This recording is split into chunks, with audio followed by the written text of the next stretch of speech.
Now then, in continuation of my cut content video, the recent Season 3 Episode 14, which is titled Labyrinth and the Storm Dragon, will be focusing on the creation process of Ramiris' Labyrinth along with Veldora's role in the project. So I'll be providing a breakdown for the things they discuss, along with additional information about the Labyrinth and some characterization elements involving Rimuru and Ramiris that were not included into the anime. And the episode will mainly be adapting from Chapter 3 of the Volume 8 light novel. Also, there's some unfortunate news for Episode 15, so watch till the end to find out what it is. As usual, a spoiler warning for anyone that hasn't watched the episode yet or might find the cut content information I mentioned to be spoilers. And if you enjoyed the video, don't forget to leave a like, subscribe to the channel and share with your friends. To start, the episode begins by showing Rimuru discussing with Gokyu about the construction of the Colosseum, but in the light novel, they were actually quite worried about not finishing before the Founders Festival because Gelt was busy. However, the anime will instead flip this sequence by having Rimuru and Gokyu being more sarcastic about the matter like we see in the episode, and how the Colosseum was almost completely finished thanks to help from the lycanthropes. Then we get a flashback of Rimuru's conversation with the lycanthropes in the anime about moving them into Ramiris' Labyrinth, and how they wanted to help in the construction of the Colosseum as repayment for Rimuru's hospitality. And it was after receiving their consent that Ramiris moved the refugee houses into one of the floors. And it was revealed in the light novel the internal space was not only free from the weather and has its own day-night cycle, but it was fully air-conditioned as well, which made it extremely comfortable for the lycanthropes. Furthermore, this wasn't mentioned in the anime, but all the lycanthropes needed to do to enter the space was to simply interact with the door located at the entrance hall and think or say the words "I want to go in" to be teleported to the floor. Now, the following conversation that Rimuru had with Ramiris in the anime about the Labyrinth, how he'll be filling the floors with monsters, and the whispering sequence between them would proceed accordingly with the light novel. And the brief montage of everyone working together on the Colosseum doesn't have any significant things to cover as well, although Rimuru did mention in the light novel that he only told Ramiris to focus on expanding the Labyrinth to keep her busy because he was worried that she would start interfering with the Colosseum work. Moving on, Rimuru would visit Kurobe's workshop to request for products that couldn't be sold as merchandise, because he planned to have them be put into treasure chests inside the Labyrinth and serve as extra incentives for adventurers. But the reason the products couldn't be sold was because they were either too dangerous, difficult, or overpowered for the average person to use, with the cursed meal along with the cursed sword that was shown in the episode being good examples of such items. In addition to that, Rimuru stated in the light novel how all the items inside the warehouse were at a unique grade or higher, and not even the products found in the capital of Ingratia could compare to the ones Kurobe created. Also, this wasn't mentioned in the anime, but when Rimuru was going over all the possible business opportunities for the Labyrinth, he said that he plans on running field experiments along with dangerous training exercises inside since people can't die.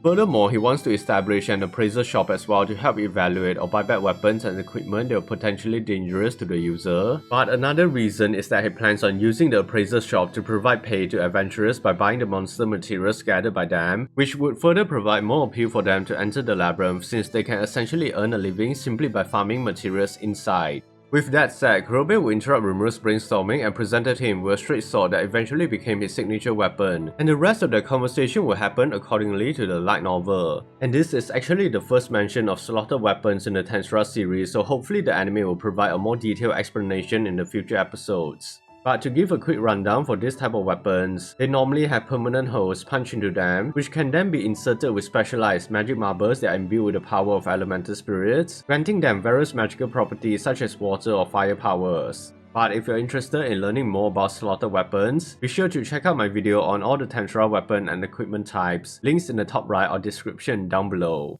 In any case, after acquiring the items he needed from Kurobe, Rimuru went to find Veldora to present his sales pitch, and he easily convinced the Whip Dragon to become the final boss inside the Labyrinth. And with this, Rimuru was able to resolve the issue of Veldora needing to release his Magicals, along with acquiring a Magical battery he can exploit for spawning monsters inside the Labyrinth as well. There was also an additional reason not mentioned in the anime but in the light novel. Rimuru was getting tired of Veldora staying at his house, and he doesn't want the Whip Dragon to turn into a professional need, so he needed a way of getting Veldora out while also providing him with some type of job. That said, the rest of the conversation proceeded accordingly with the light novel, and they headed over to the Colosseum to meet with Ramiris. And I really enjoyed the anime-only sequence where Rimuru and Ramiris were scheming behind Veldora's back as they manipulated him. Their chemistry just felt insanely good here, and seeing their interaction together was super wholesome as well. Also in the light novel, Rimuru apparently gave Veldora the nickname of Gallidora because she was so gullible. Nevertheless, they went inside the labyrinth and it was stated that Ramiris has already done around 15 floors, but she can simply let the rest of the floors expand by themselves, so they decided to first decorate Veldora's floor.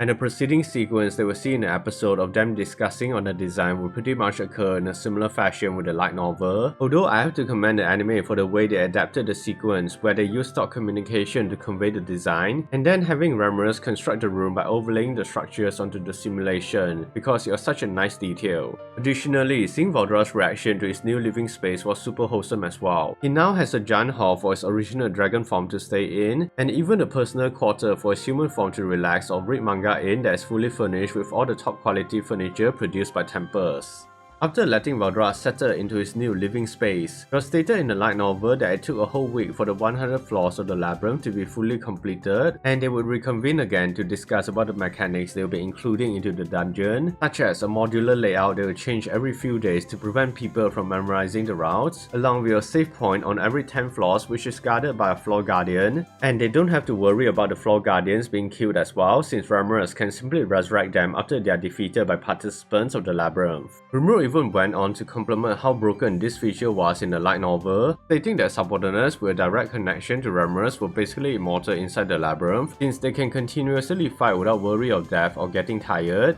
That said, as for the people who wishes to challenge the labyrinth, Rimuru had Ramiris prepare a single-use resurrection bracelet designed to simulate the same consenting process that is required to enter the labyrinth, since it would be annoying for her to constantly check the permission with participants, and I honestly felt bad for Beretta, having to be the one that tested the effectiveness of the item. Luckily, the item worked, although she is a demon, so she wouldn't die that easily even if the item failed. Also, because the resurrection bracelet can only be used inside the labyrinth, in the light novel, Rimuru was worried people might misunderstand the item and think it will work outside in the real world, so he reminded himself to provide a proper explanation and warning when the labyrinth eventually opens. Aside from that, Ramiris had created an emergency escape item as well called the Return Whistle, which allows the user to return to the surface, and this wasn't mentioned in the anime, along with the fact that Rimuru plans on selling both items, although he still hasn't decided on the price. With that, they all move on to the next phase, the creation of the monsters inside the labyrinth, so they went to Veldora's floor as he prepares to release all of his suppressed magic cues, and the anime really did well to convey the amount of energy he has been storing for all this time, since he even blasted Rimuru while shooting Ramiris, Trainee and Beretta with absolute defense away. It just goes to show the magic cue capacity of Veldora, because in the light novel, Ramiris said that the shockwave was able to impact the entire labyrinth and destroy the room they were in. It was unfortunate we weren't able to see this happen in the anime, since it would have helped to further reiterate the destructive power of the Storm Dragon. However, the entire sequence of seeing the magic cube spread throughout the labyrinth was a really nice touch by the anime, and we even get a brief cameo of the Raja Kingdom from the movie when Rimuru thought of the idea to create a warehouse here to store iron ores and other minerals, so that it would turn into magic steel ore due to being immersed in Veldora's highly concentrated magic cubes.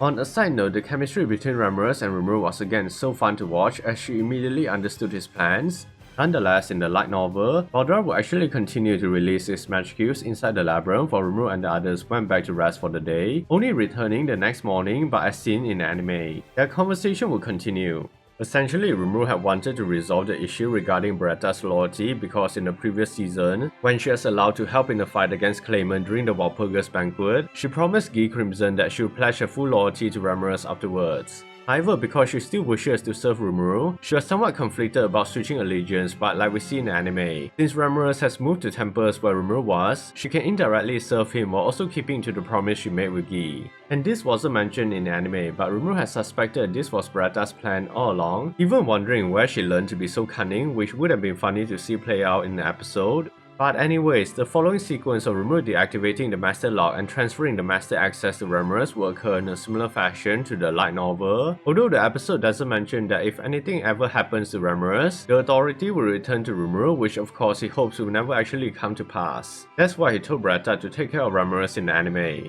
And it was sad but sweet as well to see Ramiris being so happy that she finally has a family of her own. I guess she really did felt lonely all this time. Regardless, with Beretta officially becoming the subordinate of Ramiris, she can no longer die inside the labyrinth, and Rimuru actually contemplated about the potential power of Ramiris if she is somehow able to tame the monsters that will soon start to spawn, because she will essentially be in possession of an immortal legion, which was a terrifying thought for Rimuru. Having said that, it was time for them to plan and design the internal structure of the labyrinth, and this wasn't explicitly stated in the anime, but the first level was around 625,000 square meters, just slightly smaller than a typical football field. Additionally, the deeper you travel, the narrower the labyrinth would become, and it basically resembled an inverted pyramid, which the episode does visually depict. And the reason for this design choice is because Rimuru wanted the concentration of Veldora's magic skills to be more diluted at the beginning floors, so that the monsters won't be too powerful, whereas the lower floors will get increasingly stronger. Now, when they started to discuss about the type of traps they could add, there were a few from the light novel that were not included in the episode, such as the mimic chest as monsters disguised as treasures, monster cabin which is a room filled with monsters, dark levels where the entire space is in complete darkness, low ceiling floors where movement is highly restricted, and finally Rimuru, the biggest trap of all. But jokes aside, Rimuru's explanation of implementing a sealed room in the episode was actually quite sadistic. I think most of us would rather die quickly than a slow, painful, suffocating death. No wonder Ramiris said that he's scary in the episode. However, when Rimuru asked for floors that have terrain effects, Ramiris promptly rejected the idea despite just praising him for being very capable and creative because it would take her a large amount of energy to sustain the effects. That's when Milim would interrupt their discussion like we see in the anime by suggesting to capture elemental dragons for the terrain effect, and it was stated in the light novel that despite being down at the 100th floor along with the fact that the entire labyrinth essentially existed in an alternate dimension, Milim was still able to casually enter, hence Rimuru's surprise reaction to her in the episode. And it's great to see Milim again, especially with the updated visuals of Season 3, and it seems like she'll be joining the labyrinth creation in the upcoming episode as well. Also, for those that do not know, Season 3 Episode 15 will be delayed because there was apparently some scheduling conflict, so it will only be released on July 19. Just a heads up for anyone that's looking forward to the new episode. Kenzan!